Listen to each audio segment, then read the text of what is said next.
Hey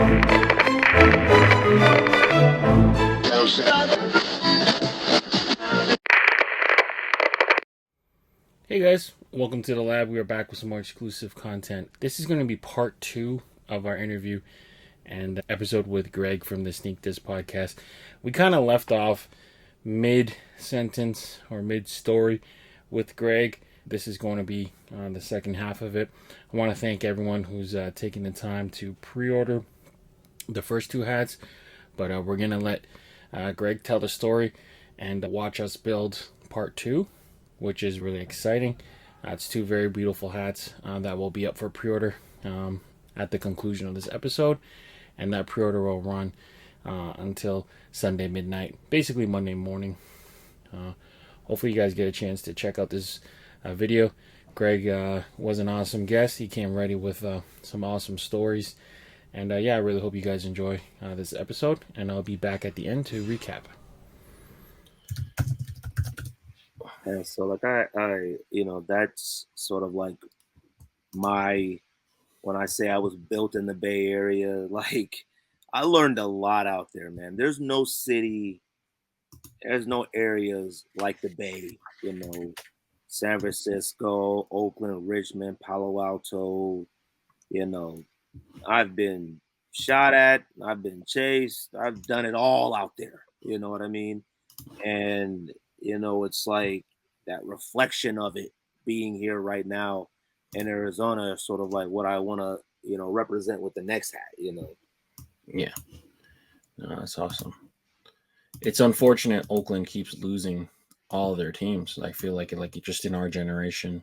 Yeah, they've lost everything. They've even lost the Warriors, kind of. They're in San Francisco now, so it's like, man, Oakland is, it's a very, man. If you have to have ties and understand it to really know how awesome it is. Because if you don't, I could understand why somebody would go and be like, "This is a hellhole." Like, but like when you have a tie and a connection to the people and like the history and music. When we played high school basketball, E40, Ant Banks, a lot of those Bay Area rappers would come watch us play, and like they would kick it with us. Like, you know what I mean? Like we've been to like one of the players at our team. His uncle was Ant Banks, who was like a Bay Area rapper, and we would go to his house. He had like a regular house. We thought, boy, they're rich. I think back, it was a regular suburban house. You know what I mean? And they drove Range Rovers and stuff, but it was a regular house. But I remember going to Warriors camps, and the players would talk to us. And I just really learned a lot out there. I learned how to survive. I had a lot of those moments out there where it was like, oh crap, I got to get myself out of this. How do I get myself out of this and not anybody get hurt, die, I get hurt, I don't get lost? You had to figure it out. That BART station was a savior. If you could find a BART station, man, we could get home. We used to run across the freeway just to go to the movies. It was like, that's easier. We would run across this freeway. It was like 14 lanes. And we would just, I'm talking dip. If I thought about my kids doing that today, I would kill them. But that's how we survived. Like, you had to learn. Man, it was just the good old days. I remember a guy, I remember when rims first came out. Rims were like, a 16-inch rim was like 8,000. That's how rare rims were. Yeah. So I remember this guy had rims, right? He was driving it was an SUV, maybe like a Pathfinder, I don't know. But not everybody had rims. So seeing rims was like, ooh.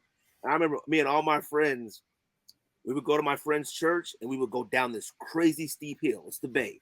And we would go to this candy store. What's crazy is there was this house that had this KKK. It used to say KKK live here, don't come here. That was some crazy times, right? We went downhill, saw this Pathfinder on 16-inch rim. Me and my friends were like, ooh, look at those rims. These is crazy. Man, that guy came out the store and pulled a gun out on us. We were like, what? He was like, you trying to steal my rims? And I'm like, man, no. We were saying they were tight. He was like, man, you better not be. And we were like, oh. Dude, hold on. What's funny? We were in Oakland. When I say we had to learn how to survive, we had to learn. I was just telling my wife this. I remember me and 2 of my good friends were walking in Richmond, right? We're walking in Richmond.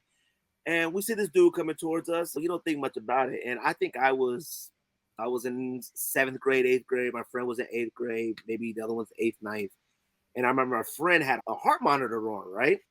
But this heart monitor was big. It was like, it had a thing, a little battery pack. So like it was big and bulky. So I remember this guy came up to us and he was like, man, give me your money, whatever. He had a gun, right? We were like, what? We didn't know what to do. We were like, hey, man. So we started pulling out our little cash. We had like $10 on us. And my friend lifted his shirt and he seen my friend's heart monitor. Oh, no. And he goes, what the heck is that? And my friend goes, I have a heart condition. It's a heart monitor. And he goes, man, he felt bad. He put his gun away and left. We were like, well, let's get on the park. There you go. Head to the park. That's a rare instance where it came to his advantage. Oh my gosh, that was so funny. But that was talking like LA with the Dodgers hat, and then Oakland with the A's hat, and like here in Arizona, like I said, my entire family. We got a little bit of family in Texas, a little bit in Chicago, some in Alabama, but majority of my family Arizona. All went to elementary school, high school, born here, raised here, all of them, right? And my dad always tried to get a Kmart store in Arizona so we could be with family, but we just never could. And I remember that day when he decided, and this was like when Kmart was sort of like on the decline, like downhill. He made a career change to pharmacies. So he was like, yo, I got this opportunity to work at our grocery store chain out here is called Fry's. It's like our major chain. And he was like, I got the opportunity to do these Fry's grocery store pharmacies and in Arizona. And it was like a celebration, like finally, like all our family was happy. It was just like finally, right? So then we moved here, and like I said, my dad passed away pretty much like that year. And it was crazy because like back in the Bay Area, he had just started teaching me how to drive. And I was driving that same pickup truck that he had to pick me up in. I was just learning it. Like I'm literally learning how to drive the like month that we're preparing to move to Arizona, right?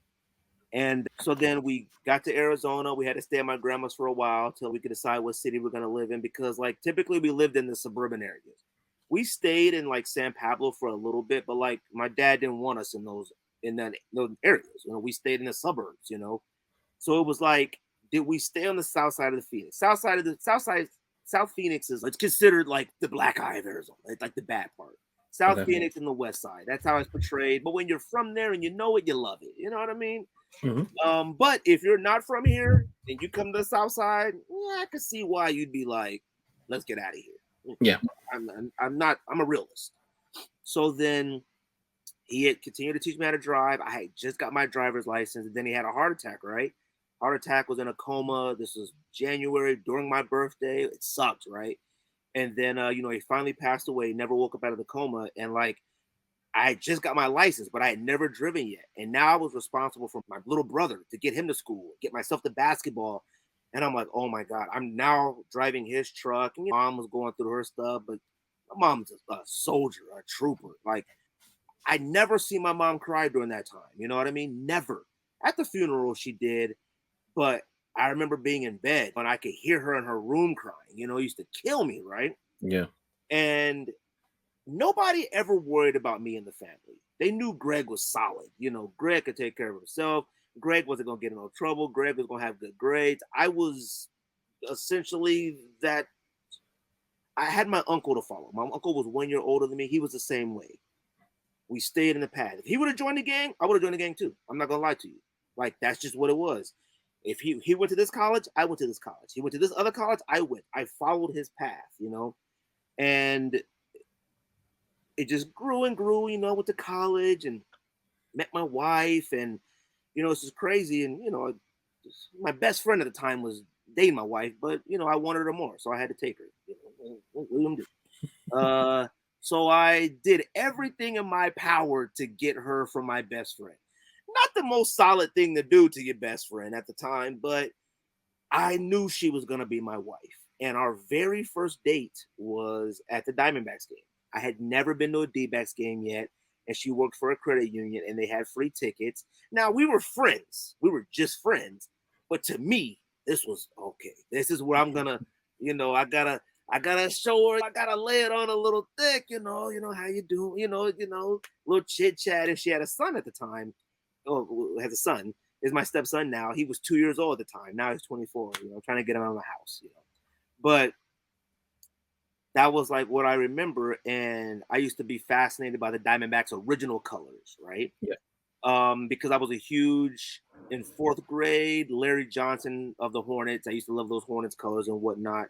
But I used to didn't like how bright the purple was. I used to love a deeper, richer purple and I remember we were going to church and this is another church. This was a church in the Bay Area in Pittsburgh that we used to go to, right? And this goes back to like just those life lessons, right? I remember we would go to Sunday school and man, I hung out with all the bad kids, I did. But I was the one that I think everybody's parents, all of the bad kids, their parents, I think were hoping I would rub off on their kids. Like they used to love me. Oh, can Greg come over? Like they loved me because they saw their kids were different around me. You know what I mean? And I remember we were at church and we were at Sunday school. And after Sunday school, they give us a little snack, some graham crackers or some Tampico, some cheap juice, whatever it was, right? Something weird, but that we were little kids, we ate anything. And I remember this, she was a church mother, her name was Mother Wilson, right? That's Mother Wilson. I couldn't, her first name may have been Hattie. I don't remember, but I think everybody old name was Hattie, it felt like at that time. So I remember I would hang out with these two brothers, right? One was older, one was younger. I'm not going to say their names, but one was bad. Like, you knew his future. I don't care. We knew his. And his other brother was just so, the spirit, he had it in him to not be it. But his environment, it was Pittsburgh. Pittsburgh is bad. I'm not talking about Pittsburgh, Pennsylvania.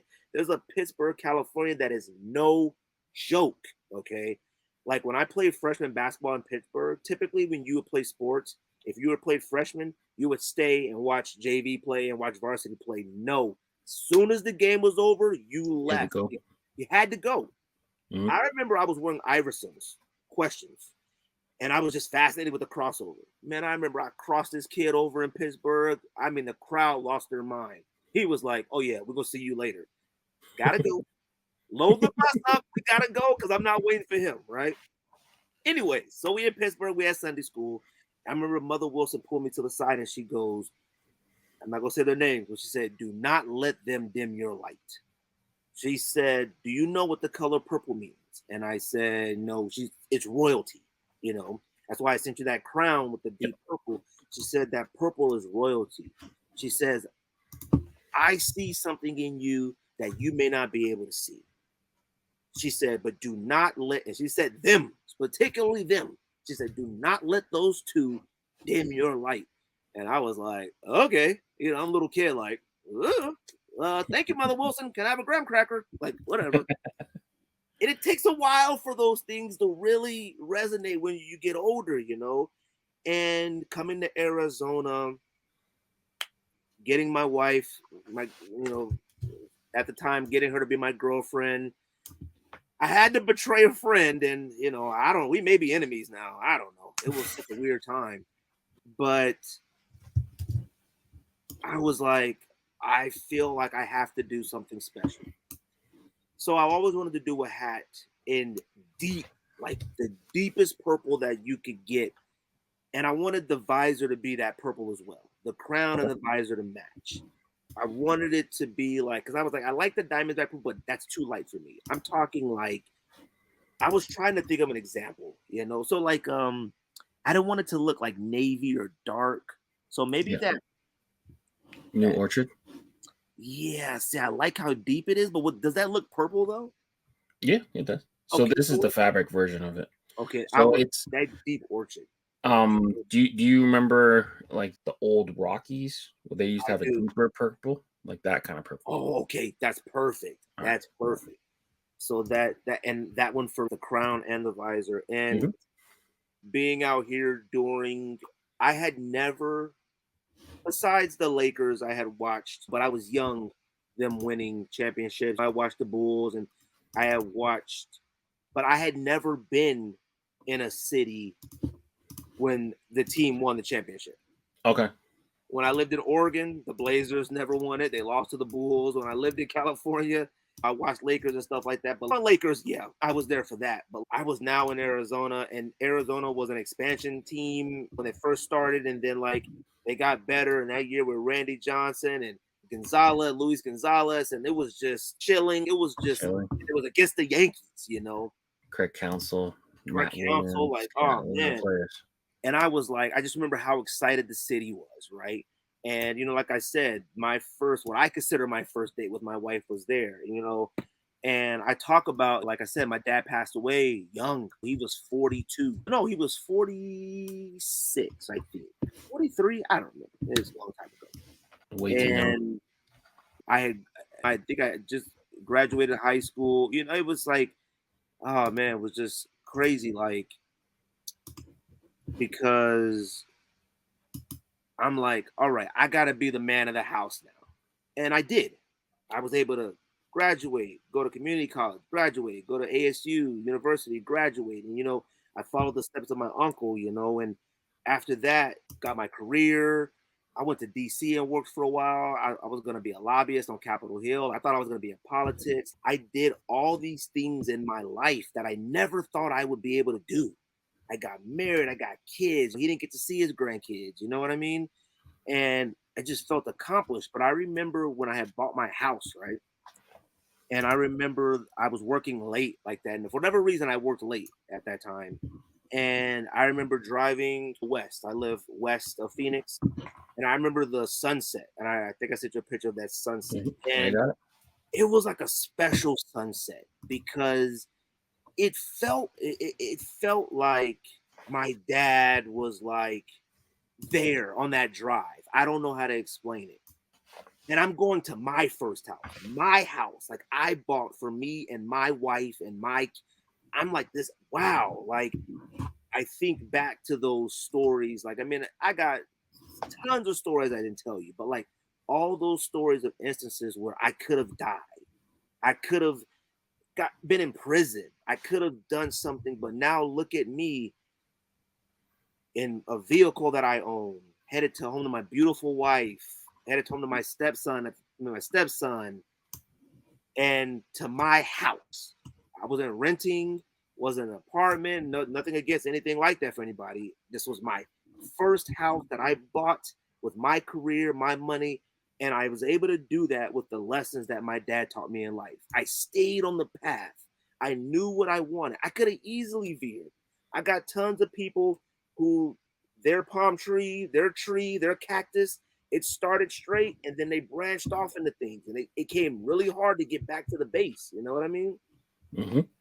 I stayed at the base. I didn't do drugs. I didn't taste alcohol till I was 22. You know, I saw what it did to others and I was like, I can't risk it. I did that, you know? And so I always wanted the Diamondbacks logo. I just remember how big it was for the city. You know what I mean? It was a huge deal, you know, to win a World Series that quick. I think Diamondbacks was started in '96, I think.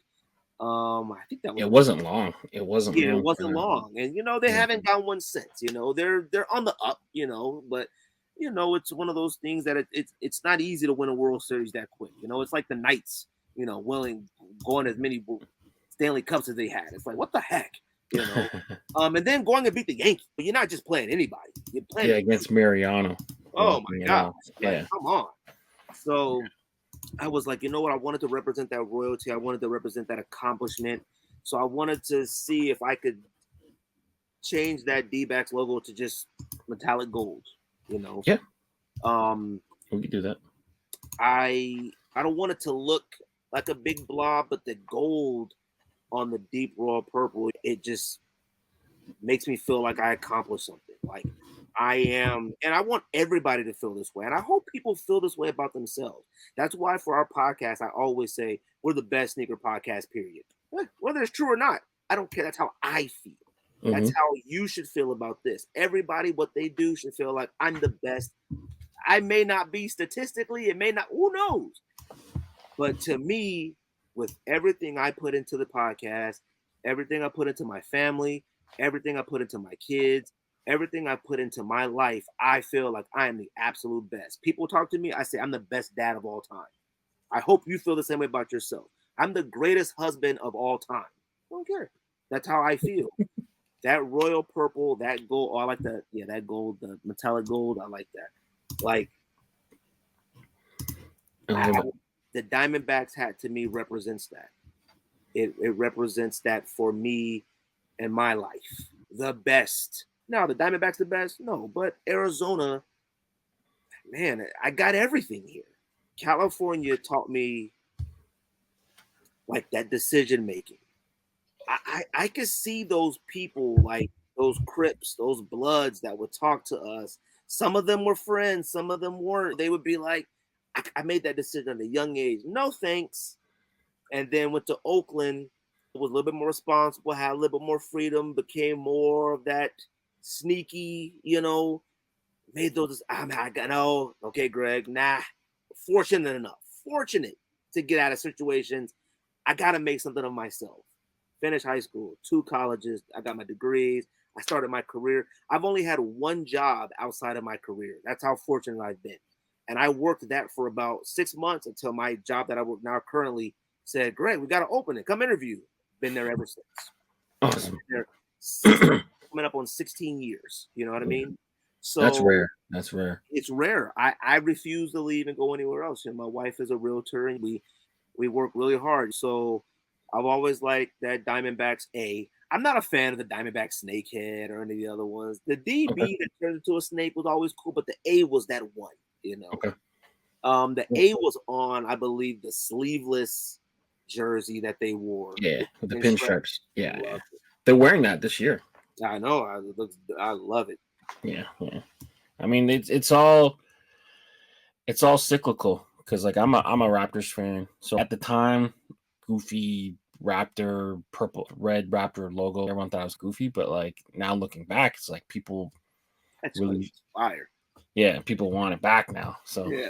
The only thing I didn't like about those Raptor ones was the pinstripes were jagged. Yeah. I used to hate that. Now I look at them, I'm like, oh, that's kind of dope. It's different. Like it was ahead of its time. Basically. It really was. Like that Raptors jersey and that Grizzlies jersey, when they both came into the league at the exact same time, that was like the first time you saw real creativity in a jersey. Hornets was dope with the pinstripes. When the Bulls got the pinstripes, it was like, whoa. In Orlando, and it was like, a lot of people don't remember when like the Orlando Magic and the Heat first got into the NBA. Like that was a big deal. Like, whoa.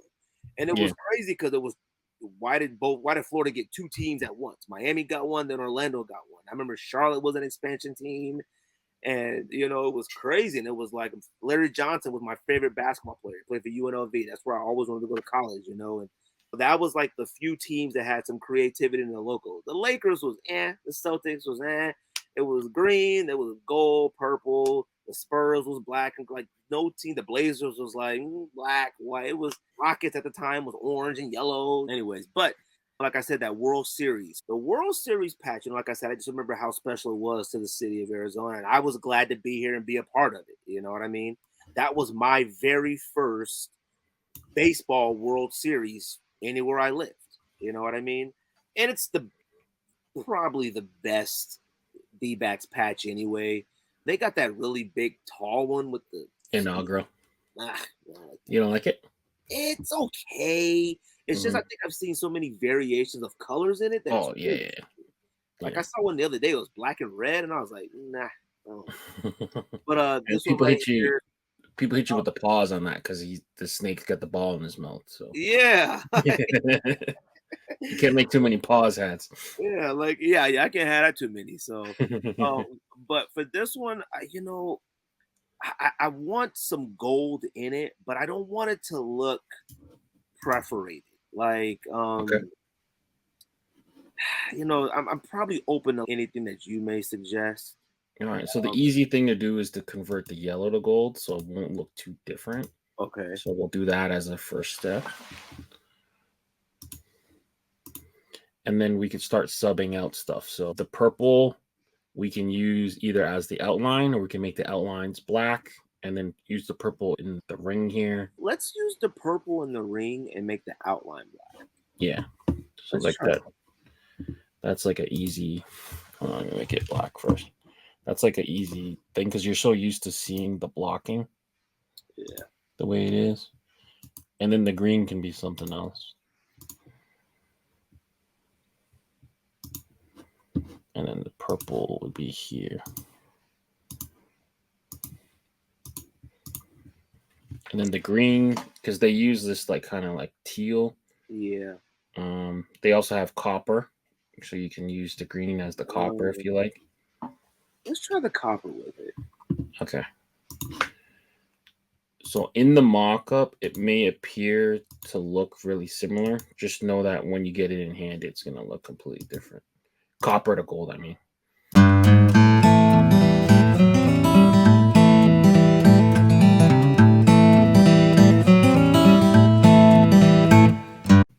Sort of reminds you of Jackie Robinson.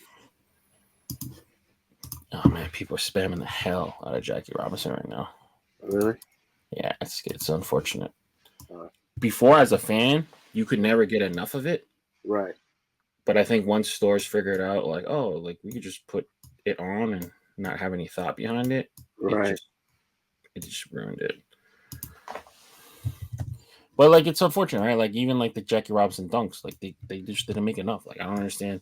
I know certain things, like, or even like Kobe's, like you just on purpose don't make enough. Like I don't understand. It's like, you know, with Jackie Robinson dunks, it's like it's such an important thing. It's like, you know, everybody should have the opportunity to own something of that cultural significance. You know what I mean? Mm-hmm. It's like, why select few can do that? You know, it's nuts. You know. Yeah. You know, but the Kobe's is making a big change soon. Pretty soon, like Kobe's are gonna be everywhere, like Jordans. Like it's gonna come to that at some point. Hopefully, start making some better colorways. But Kobe's, they're gonna be out there soon. I think they have to, right? Just like, yeah. I mean, right now it's like you see like basketball players wear them OD, but like you should just be allowed to wear them. Like it shouldn't cost you crazy amount. So it makes no sense. I don't know how this hat would look in hand, but I like it. You know, I like it. What about the up top? What do you got? Grommets? No, the holes. Oh, the eyelets. I would make those tonal. They're just black, so you see. Okay. Yeah, that's what I would want too. Okay. Yeah. They're just kind of there to show you where they are, but yeah, I usually make them tonal. All right. So for this guy, we can make him gold as well if you want. Yeah, let's do that. And do you want to make any changes to the red and the blue? Can we do the purple? Yeah. He could be both sides purple. Yeah. I like that. Boom. We just did 3 hats. That's tight. Yeah. No, that's a cool story, man. No one, I don't think anyone's ever come with such a tight story for all their hats. I feel like now they're almost obliged to make them all. Right. So smart. No, but I'm really happy with this. Yeah, of course, man. I'm gonna save this. Hat number 3. We're just whizzing by. This is fast? Yeah, to me. Oh, pretty really? fast. Yeah. I always see like in the videos you speed it up, like during the. Well, I speed up like the. Yeah, the some of the parts, but this one I don't think we're gonna need to speed up too much of it. Maybe a little bit of the clicking down there, but for the most part. Do we have time for a fourth one, or? Of course, if you're up for it. I'm up for it. All right, let's do it. And I had thought about something different, but I was like, you know what? I wanted to stick to this with me. So, you know, I talked about on the podcast, me and my wife going to Paris a couple of years back. And you know, I know I talk about it a lot, but it was my first time out of the country. Really? I went to Canada on accident. We just drove too far. It was long ago enough that they let you in just with a driver's license? Yeah, I was in the car with my dad when we were driving. This is when we lived in Oregon and we were driving through Washington, and then somehow we ended up in Canada at the border, and they were like, "What are you doing here?" And we were like, "What the heck?" and we just turned around. So I was in Canada for maybe like 4 minutes.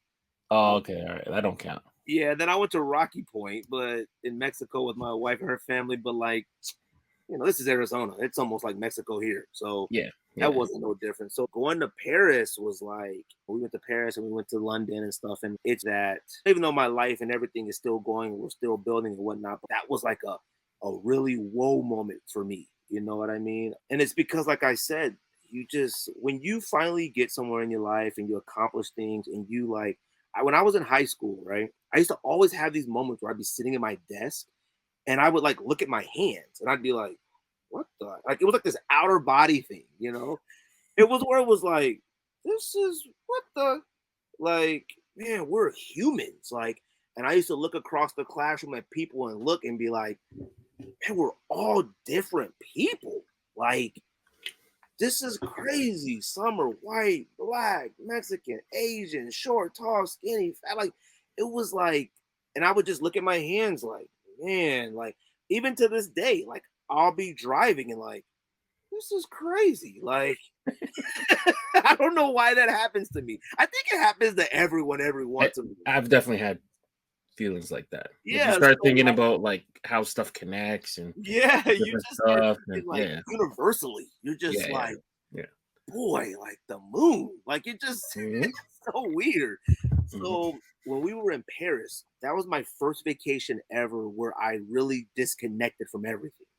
Like, usually me and my wife will go to San Francisco, we go to New York, we go here, but you're still tied to things. Like, when you're that far away, it ain't no coming back that quick. You know what I mean? It's so when we were there, it felt good to be like this. It felt like this weight of the world was off your shoulder of being an American. You know what I mean? And the sense of like how the country is today. Like, it's so divided. Whatever you believe in, it doesn't even gotta be like just politics. It's just topic after topic. You have to choose a side. You know what I mean? You gotta feel this way. If you don't, you gotta feel this way. And it's just everybody wants to be right on everything. When you're a foreigner in another country, you don't know nothing about their politics. You don't know. You're just there to literally enjoy their culture, enjoy their space, enjoy their art, enjoy their creations. I don't know what they're arguing about over there, but it's not my weight. You know what I mean? There were people protesting there. They were having protests, and they were protesting over there, but I didn't know what it was about. I couldn't tell what a word said on any of their posters. I couldn't. It was just like, huh, look at that. I couldn't have an opinion because I didn't speak the language. I'm just walking, eating croissant and coffee. Like, you know, so when we were there, and my wife and her sisters went, right? Now, my wife and sisters, they had a hard life. Both their parents are from Mexico. Their parents crossed the border and built a life for themselves. They struggled, so they had to deal with being poor and stuff like that growing up. And my wife is a very successful realtor. She's one of the top realtors in Arizona. Her sister is in the medical field. She's one of the top people in heart device sales, and her other sister is in the legal and the law part, legal, and all of us are in Paris. And my wife had her son at 16, her sister had her son at 15. Like, statistically, none of us are supposed to be in Paris. And I don't mean we're in Paris. We've done enough for ourselves that we can really enjoy Paris. We have an apartment. Put your head out the window, Eiffel Tower. We're not like, hey, save your money. We're going here and spending money. And I did the podcast from out there. I just plugged a little microphone, connected to my phone, and I walked the streets of Paris and talked about it. Yeah. And it's like, holy crap. What if I joined the cruise? What if I hung out with him longer in Oakland? What if my dad wasn't willing to lie to my mom to come get? What if I wouldn't be with my wife? My kids were back staying with my mom. Like, everything was perfect in that moment. And I was like, I just felt so proud of us. Like, wow. And mainly my wife.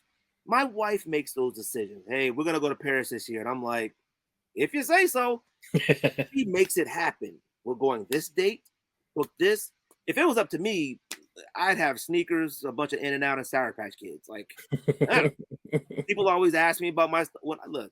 I'm a very simple guy. You know what I mean? I'm very sort of not simple with all these sneakers, but I have no problem letting my wife take the lead on certain things. I lead here, she leads here. You know, it's a partnership. We're a real team. You know. Yeah. But I'm in Paris and I'm like looking at little kids wearing, no joke, wearing berets and peacoats, and they're holding hands in a row walking to school, little kids. And the college kids are playing soccer right in front of the Eiffel Tower. And like, I'm getting croissants that taste like the hands of God baked them. And we're doing a bike tour and we're riding on original cobblestone, and you can see cannonballs in the building still. And I'm like, what the heck? And then my wife's like, oh, let's go eat at the restaurant that was on Sex and the City. And we're in this Japanese fusion restaurant looking inside Louis Vuitton. Like, why am I here? Why am I so lucky? Why am I so blessed to be here? When I look at Paris, I just feel like the air is fresher. And there's like, so there was a yellow, and I know I didn't send you these colors, but there's a yellow, and it was used in a bison hat. It's like a really pale yellow. Okay. And I viewed that like, it reminds me of Paris. There's a picture of like me and my wife by the Eiffel Tower and the sunset, and it's a little bit yellow.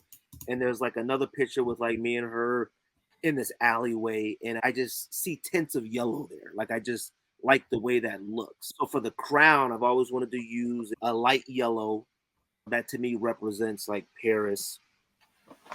And this time, I do want to use the LA Dodgers. Right, cool. So it might be this, which is a soft yellow. Yeah, it's a soft yellow. It could be that, or it could be what I'm thinking. It might be Vegas gold. So let me pull that too. So you tell me. Yeah, because it was a bison hat that I don't remember where it had released that, and it had a teal bison across it. I think it might be the soft yellow. Okay. Yeah. I like that yellow, the soft yellow. So for that crown, the soft yellow with the traditional Dodgers LA, and I use that Dodgers LA because that's like for me where it started. Yeah, that's your base hat, basically. Yeah, it's like you know, it's one of the major cities, and I got the opportunity to start there. Young age, you know, I left for Oregon at a young age.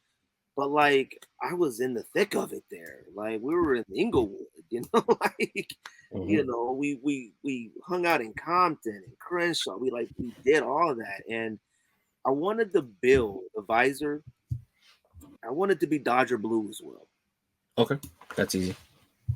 You know, the yellow to me just represents, like, to me, what I feel like of Paris. It just felt really clean and refreshing, and it was very special for me to have a lot of moments with my wife where it was like us, you know, like no kids, you know, because we thought about taking our kids, and thank God we didn't, because there's no chicken tenders in and you ask for a pepperoni pizza in Paris, they're like, yuck. Yeah. They already don't like it when you don't speak their language sometimes. Yeah, I think they got annoyed when like they happened to keep giving us the English menus, and I was appreciative that they had them, but I could tell that, like, I mean, man, I was so enthralled in Paris, I was about to start smoking cigarettes. Like, I was this close to start smoking cigarettes. Like, I love it. I talked to my wife. I'm like, yo, if we could get an apartment out there one day when we retire, I would love it. Like, yeah, there's something really humbling about being somewhere that people have lived for like thousands of years. Like, you know, like whatever city you go to, it's like, okay, yeah, we've probably been here like a couple hundred, whatever. Yeah. But like we're talking thousands. So it's like you're walking around, the cobblestone's super old. You don't even know like how long it's been there for. Like, you see like an old fence to be like, oh yeah, that fence was to keep the Vikings from, you know, raiding us and stuff like that. Like, whoa, it's such a crazy feeling. Yeah. Like, we did a bike tour thing. We were riding on the cobblestone. We ride by like an elementary school. You ride by elementary school out here, well, not in Arizona because it's too hot to do anything outside, but typically kids will be playing football, basketball. No, they were playing like they weren't even playing. They were just standing and talking. And I was like, where's the ball at? Like, they're just talking. And I'm like, boy, this is refreshing, you know? And all my hats, I choose the green under visor because it's like an OG hat to me. It's my favorite under visor. So It's the no argument. I got no issues with. I feel like people went stupid wild with the pinks and the light blues, and it was like, man, I can't buy a hat now. I was like, there was sometimes I was buying hats and didn't even know what the under was, and I'm like, oh my god, why'd they use pink? But that green to me just reminds me of, man, a lot of the OGs and super homies in California that were outside. Like, my dad would take me to a barber shop, and I remember it got shot up one time when I was in there getting a haircut. But I just remember all the OGs who took care of us. I remember one time, sorry, I got another story, sorry.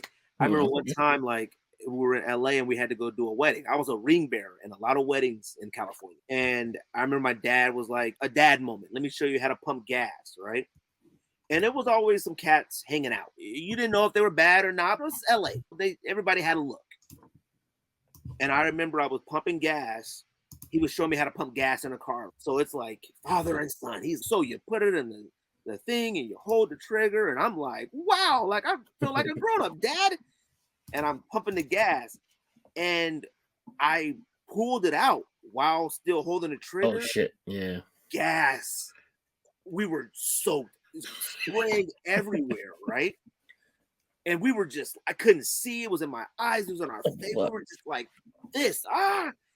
And those guys that, like, anybody would think were just some thugs or some gangsters or something, they scooped me up and took me to the back of the gas station with the faucet and washed my face. Like, washed my face, cleaned my dad was taking care of himself.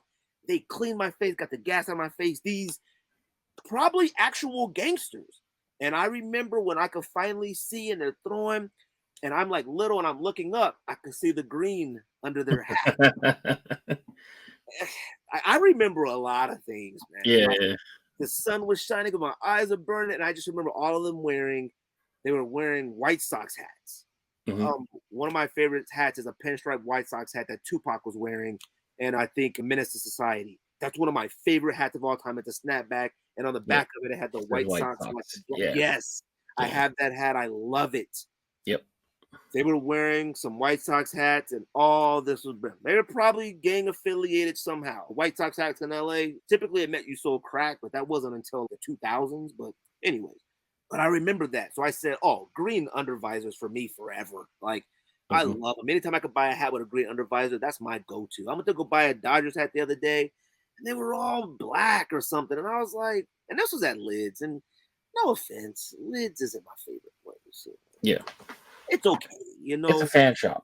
It really is, you know. But I was like, man, I need a green underbill. So that's why they're always green underneath. But and the side patch, you know, I don't know. I really wasn't sure what I wanted to do for a side patch. I thought about the sombrero, and I said the sombrero. You know what? I would like to do the sombrero. All right. So funny thing about this, I mean, it's not that funny, but they've vaulted it. Oh no, the All-Star Game one. Oh, 1959. Yeah. I think it got a PC canceled.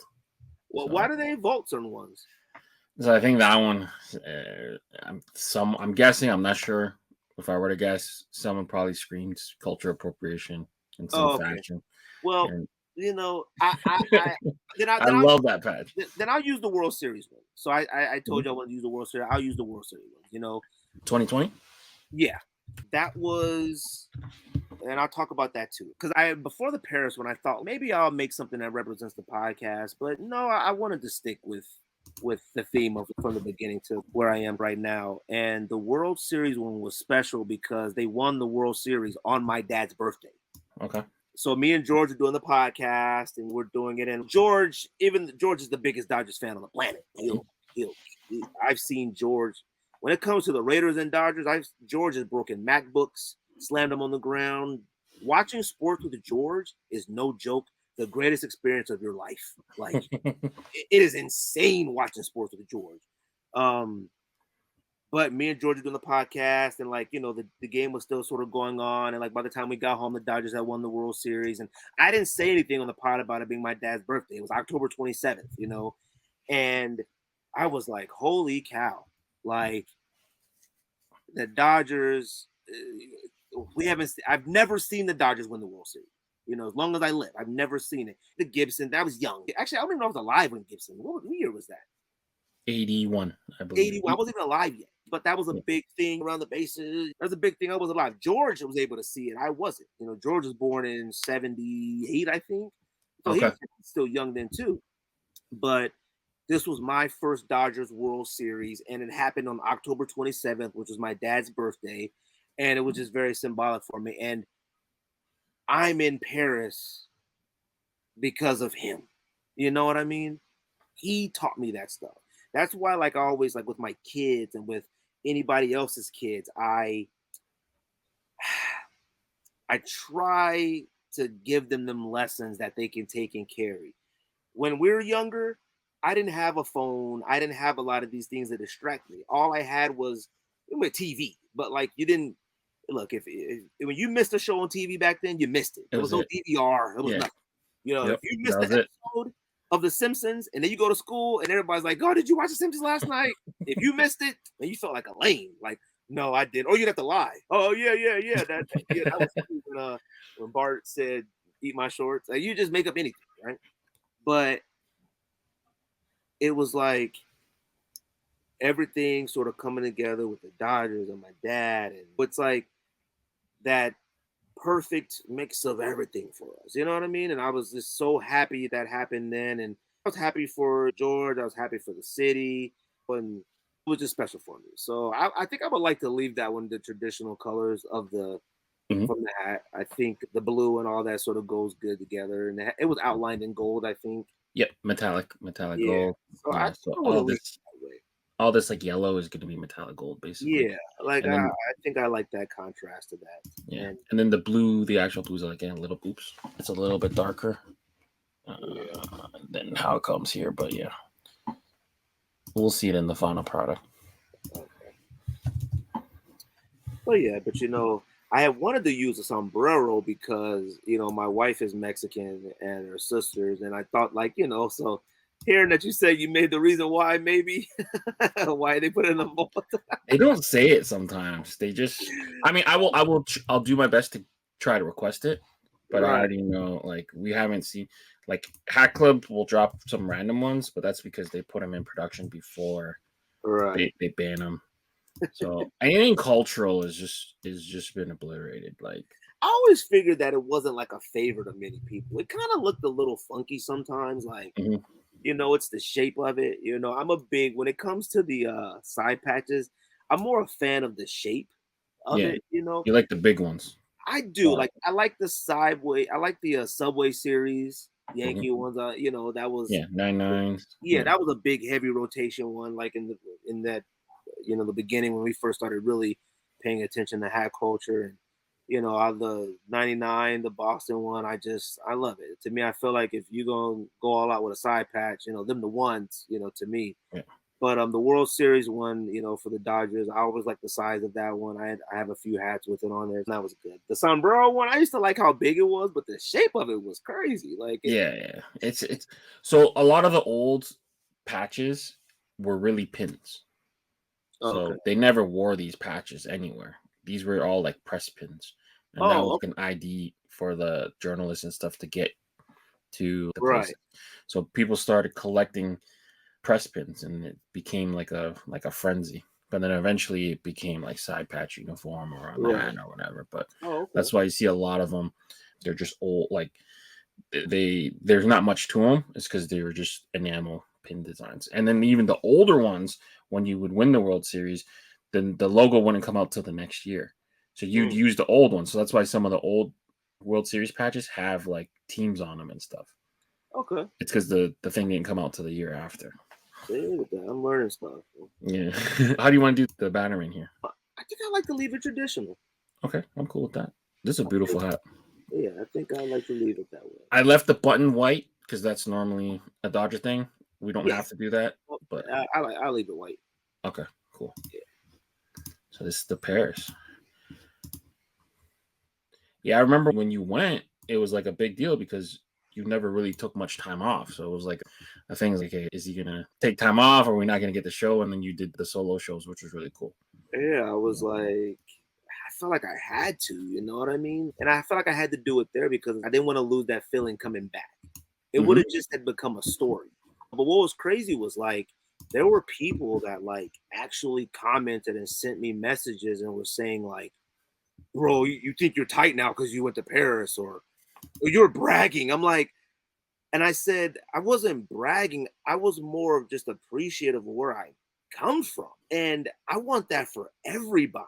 Man, like if you have done anything in your life or wherever you come from, and even if you come from privilege, like whatever, you just got to have the opportunity to learn and go somewhere else, man. Like I am trying to, like next year we're going to Italy. Like I'm trying to get somewhere as much as I possibly can because, like I said, my dad died at 42, 43. I'm 40 now.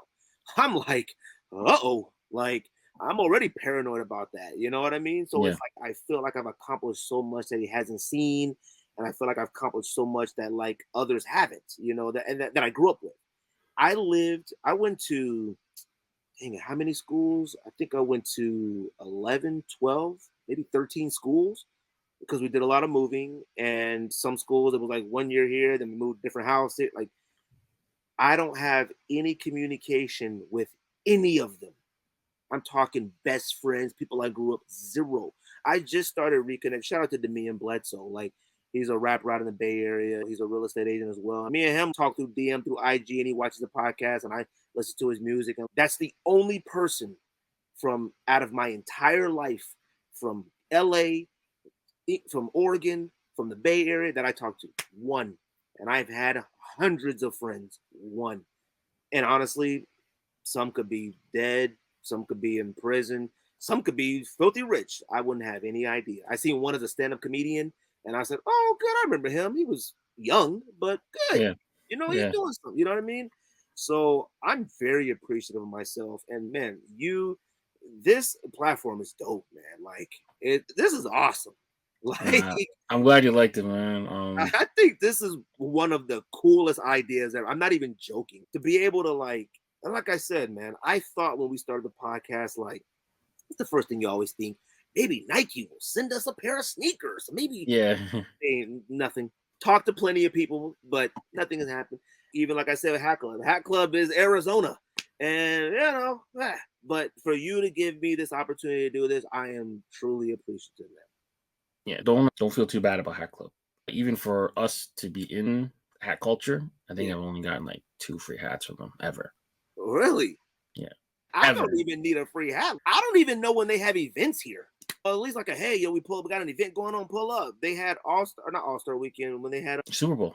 Super Bowl. They had a big thing. Not like I knew about it, just word of mouth, but like, you know, I feel like as somebody with a very good, successful podcast, like, hey, pull up to the Hat Club event. We having an event.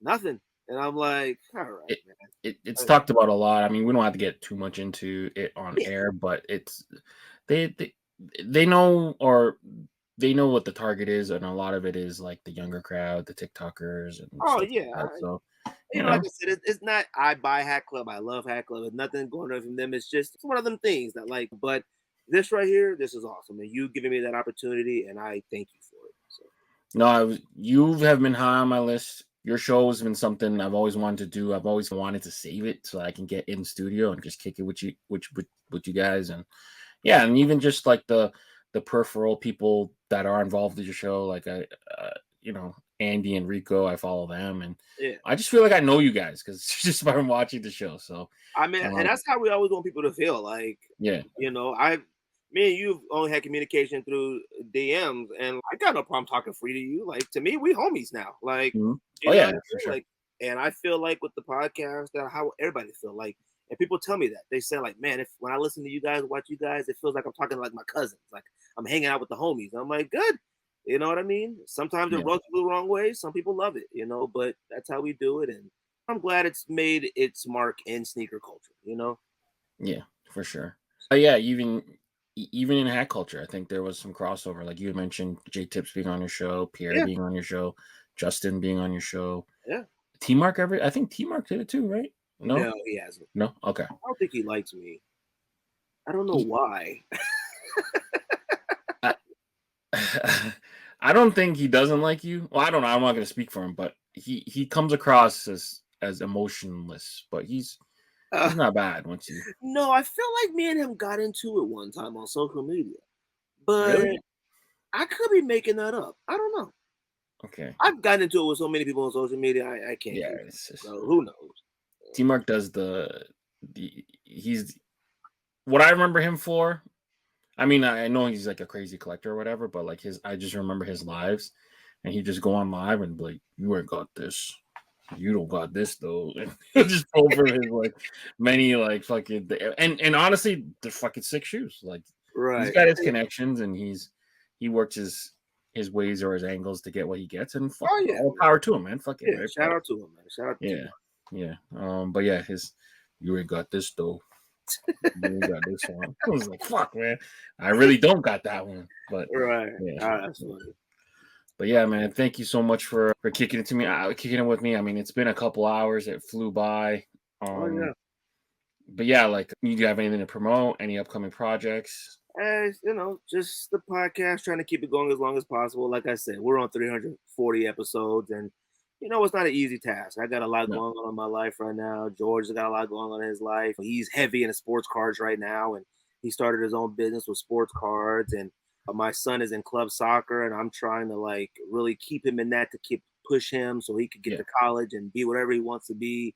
My daughter is in gymnastics and soccer and ballet and everything, and my wife is very busy, and I switched over in the IT world at my career, and it's like, all right, the podcast, awesome run. Maybe it may be time to wrap it up. I'm continuing to go on with it, but you know what I mean? Like, you just kind of let it go how you want to go. I'm very appreciative of how much we've done, our market and sneaker culture, how many people we've connected, what we've built from the ground up, the skills I've learned how to edit, to record, to do this. I mean, look at me. I'm wearing like the newscaster. Like, look at that. Yeah. We I haven't didn't know got one of nothing those about yet. any of this. I'm editing video and little stuff like that, and all because of ridiculous bad habit that I have. You know what I mean? So, but I'm glad this bad habit started another bad habit and got us connected. You know what I mean? No, it's awesome. It's So, awesome. man, I appreciate you, man. All right. But yeah, make sure you guys follow Greg, the Sneaker Podcast. And until next time, guys, we're signing out. Peace. Awesome. And there you have it. What an awesome guest Greg was. He came really prepared to tell his story and come into the lab ready to build. So I can't thank Greg enough. Make sure you guys follow him at the Sneaker Podcast. I had a lot of fun creating these 4 hats. These 2 hats will be up for pre-order directly with Promage Sports. We will put the link in the description of the video, and these 2 hats will be up for pre-order until Sunday night, basically midnight Monday morning. So hopefully you guys get a chance to pre-order these hats. We had a lot of fun making them. I can't thank Greg enough. Also, thank you to the sponsor of this episode, Promage Sports Colorado. Without you, a lot of this content would not be possible. So until next time, I'm Leon, and I'm signing out, guys. Stay fit. Peace.